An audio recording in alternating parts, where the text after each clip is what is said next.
पितृपक्ष का यह पावन समय है और इस पक्ष में जब श्राद्ध चल रहे होते हैं तो हम अपने पितरों की आराधना करते हैं, उनके लिए हम समय निकालते हैं और उनको याद करते हैं, उनको वैकुंठ में भगवान श्री हरि के धाम में रहने के लिए श्री हरि से प्रार्थना करते हैं।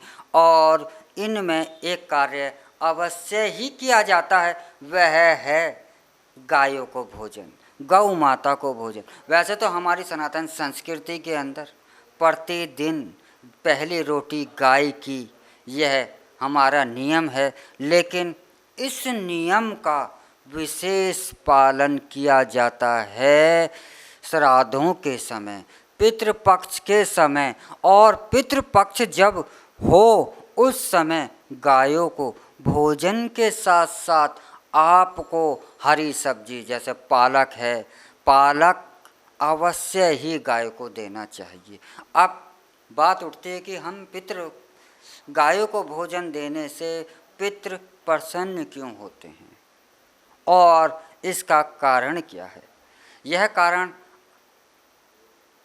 यह है कि गाय जो है वह पृथ्वी रूप है और गाय की तो हम विशेषताएं पुराण लिख दें तो भी छोटे पड़ जाएं, क्योंकि गाय का तो कण कण इस प्रकृति को आशीर्वाद देता है, अमृत देता है।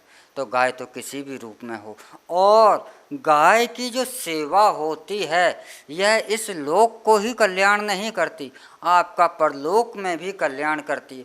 जब मनुष्य इस संसार को त्याग करके पुनः धर्मराज की ओर जाता है तो रास्ते में एक वैतरणी नदी पड़ती है। वैतरणी नदी का अर्थ यह है कि एक ऐसा सफ़र, ऐसा मार्ग में वह हिस्सा धर्मलोक के जब प्राणी जाता है, जब आत्मा जाती है तो वह पूर्ण रूप से शुद्ध नहीं होता, क्योंकि उसके पास इस समय के कर्मों का होता है। तो वैतरणी नदी होती है और वैतरणी नदी जो है वह बहुत ही कष्टकारी होती है, और इस कष्ट से अगर मुक्ति मिलती है तो गाय की सेवा से। तो गाय को पितृपक्ष में जब गायों को हम भोजन देते हैं, और गायों को पितृपक्ष में तो अवश्य ही आपको पालक जैसे हरी सब्जियां गाय को खिलानी ही चाहिए, लेकिन यह वर्षोपरांत सदा ही यह प्रयास करना चाहिए कि मैं गायों के लिए कुछ करूं, गौ माता के लिए कुछ करूं। यह प्रयास तो आपका सदैव ही रहना चाहिए।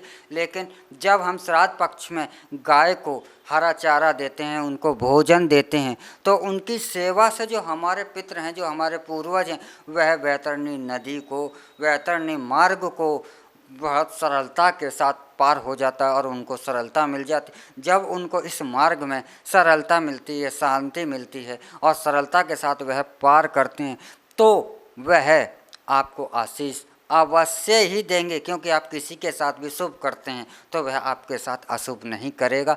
दूसरा फायदा यह होता है कि जब आप और हम, जो भी प्राणी इसमें संसार में आया है, जाना तो उसे है ही, जन्म का अर्थ ही मृत्यु है। जन्म का मतलब है कि आपने मृत्यु का सफ़र आरंभ कर दिया, तो जाना तो है ही। लेकिन जब हम गाय की सेवा करते हैं, तो जब इस संसार को हम त्याग करके धर्मलोक की ओर प्रस्थान करते हैं, तो रास्ते में जो वैतरणी का मार्ग आता है, तो वह गौ की सेवा करने से सरलता के साथ हमारा पार हो जाता है और उसमें हमें कष्टों का सामना नहीं करना पड़ता। तो आपको श्राद्ध के समय, पितृपक्ष के समय तो गाय को भोजन भी देना अनिवार्य हो जाता है, और इस भोजन में आपको पालक जैसी हरी चीज़, आपको हरी सब्जी, ऐसी सब्जी आपको अवश्य ही देना चाहिए। इससे क्या होता है, आपके पितृ भी प्रसन्न होते हैं और आपका धर्म का कार्य में भी बल मिलता है, और आपका भी एक लोक जो परलोक के लिए जो कार्य होता है वह भी आपका इस कार्य से होता है। इसी के साथ हम आपसे विदा चाहते हैं। अगले एपिसोड में फिर मिलेंगे एक नए विषय को लेकर, एक नई जानकारी को लेकर। तब तक आप हमारा ट्रू मीडिया ज्योतिष विज्ञान को लाइक शेयर करना ना भूलें। हर हर महादेव। अगर आप ये वीडियो YouTube पर देख रहे हैं तो हमारे चैनल को सब्सक्राइब करें और बेल आइकन को दबाना ना भूलें। अगर आप Facebook पर ये वीडियो देख रहे हैं तो हमारे पेज को लाइक करें।